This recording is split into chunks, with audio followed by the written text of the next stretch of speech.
So I'm here today with Pam Kachelmeier, and we're out in the beautiful country of Manitowoc County, or are we still in Sheboygan County? Right, it's Manitowoc County, and it's also classified as a township of Schleswig, which is in Kiel, Wisconsin. Schleswig. I thought I was happy to say Kachelmeier, and now Schleswig. And Pam, you have a very interesting practice, a very holistic practice. Would you share with us your definition of the light that you bring to this world in your practice? And then I also offer trainings in regard to equine assisted coaching, because this is a brand new leading edge modality that is becoming known throughout the world.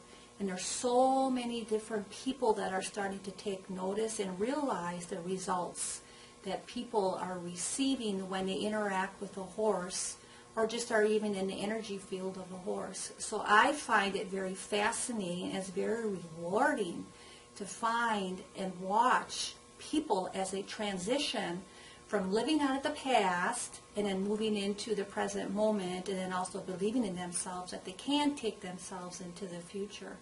So it's the modality of working with horses in addition to nature that helps people move beyond that stuck point. And it's so rewarding to watch people when they're in their growth stages and expanding their wings. It sounds beautiful. Talk a little bit about the philosophy of that equine assisted therapy that you mentioned. Okay. Well, horses at one time were considered what many people refer to as the beasts of burden. They helped us with our daily lives. I mean, if we go back, over 100 years, 200, 300 years, we wouldn't be where we are today if it wasn't for the horse. I mean, they helped us plow the fields. They helped us in battle. They helped us in the coal mines. They helped us in so many different ways. But today the horse has basically been renewed in that it's helping people on a holistic and a helpful manner. Whether you're looking at your mind and your body, if you're looking at, different components of life and what it is that you want to get through, the horse helps you transition, because what happens is when you're with that horse, you're not being judged. The horse accepts you for who you are. Not to mention, because the horse is considered a prey animal, the horse is a social creature. We also are social creatures. So what the horse does is it helps the person learn how to adjust to their inner being and get to their own authenticity. So when a person is with a horse, the horse wants you to be really, really you. So if you're not congruent with your feelings, which a lot of people are not, we hide those feelings because we've been so conditioned and programmed by what to do throughout our earlier lives. So then when we get in that round pen with the horse, what the horse does is it helps to bring down those defenses. And it allows the vulnerability to come out. And then that way, that's when the healing takes place. Not to mention, when you're with that horse, there's also how can I say it? The body reacts to the horse in that when you get into the field of the horse, because the horse has a big heart. The horse's heart is about the size of a football. Our heart is about the size of a fist.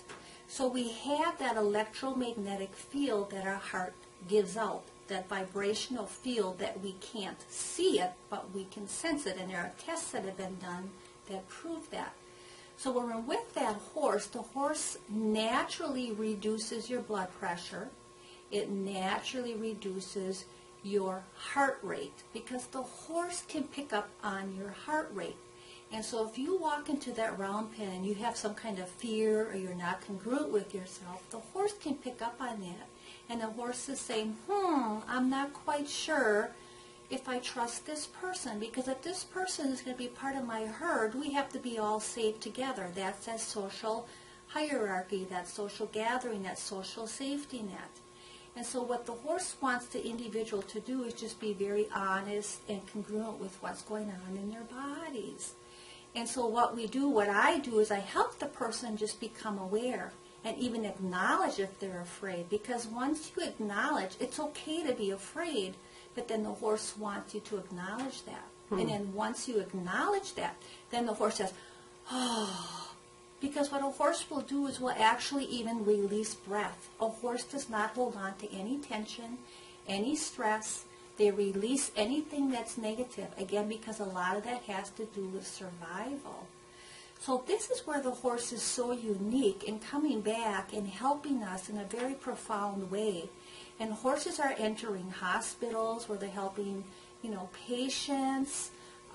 They're helping prisons, individuals that are in prison. They actually literally go and break Mustangs in some of the western states, and then they maybe, sell those Mustangs.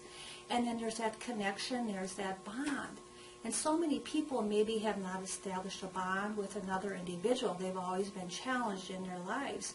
But the horse is like the intermediary to helping individuals, again, identify what they really, truly, who they are.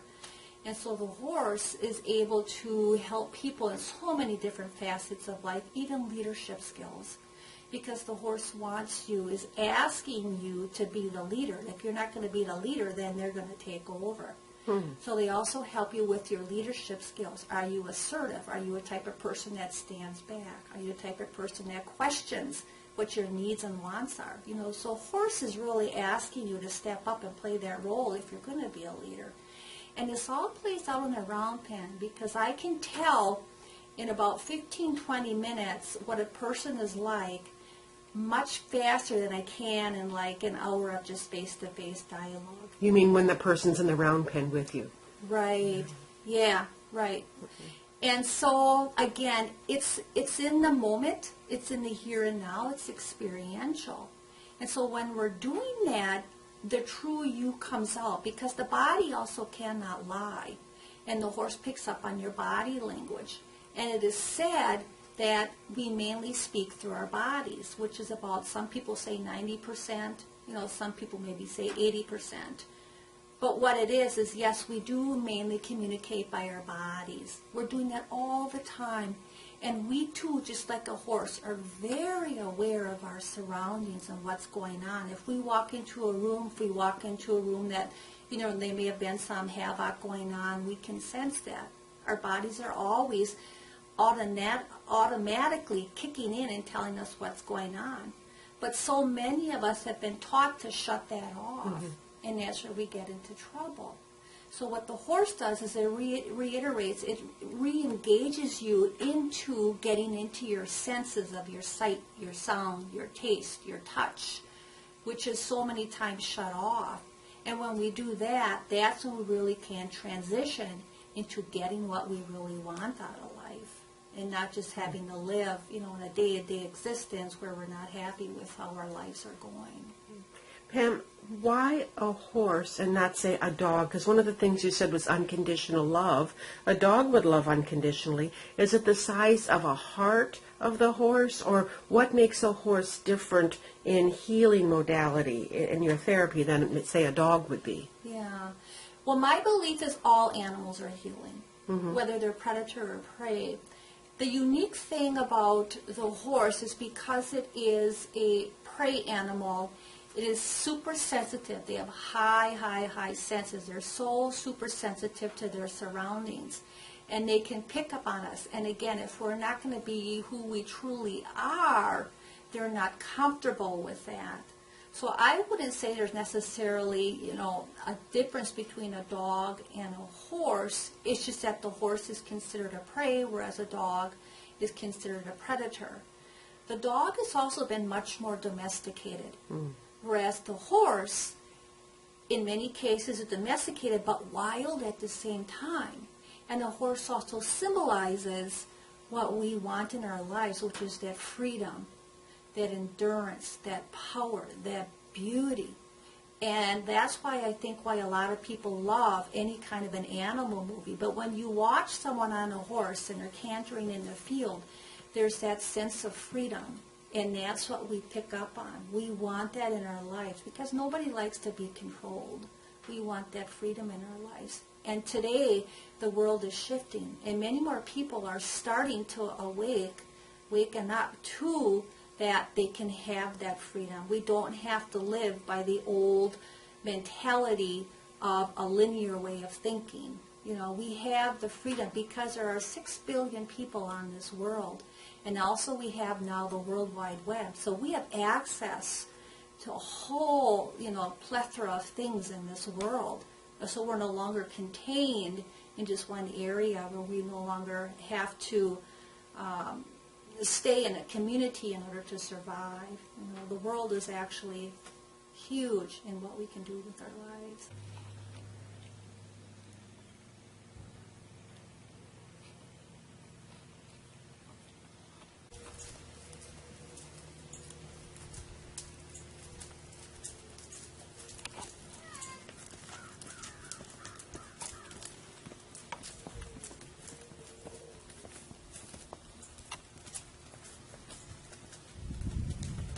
When we walk up to somebody, even another human being, how do we walk up to them?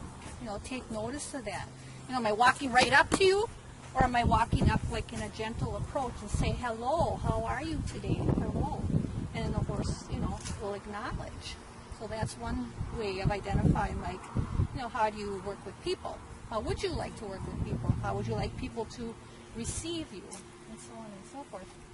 Does he know that he's in here working now? When he's in this pen, does he change personality at all? He's just being a horse. I wouldn't say horses even change personalities. I mean, he's just being himself. And, you know, horses are always congruent with what they're feeling. They don't hide anything. They hide absolutely nothing. And again, they're always releasing any tension, any stress. They don't hold on to anything. And that's why sometimes you'll see horses roll, is they're releasing that tension and that stress. And that's also why they yawn, is they're releasing any tension and stress, because they don't want to feel it in their body. They don't even know what that is. To them, it's like, oh, I don't like this. But we as human beings, we hold on to that, you know, because again, for safety and protection, and then we get comfortable with it. But then, it, you know, we remain stuck and we can't move forward. So the horse is a great teacher in helping us identify with who we really are. You know, we are so authentic, and you know, that's what we're all looking for, is that peace, that inner peace. It's beautiful. Yeah, what a beautiful guy. And horses stamp probably because he had a fly on him. Yeah. There's no magic to that. He wasn't counting or anything. Yeah. Yeah. And of course, they'll roll, you know, if they get itchy and scratch, you know, want to scratch themselves. And again, they want to get rid of any perfume smells, because again, if there's a lion, you know, down in the grass over there, they don't want to have that perfume smell where the wind is going to take it in that direction, and the lion's going, oh, there's my supper. Yeah. Okay. Very good.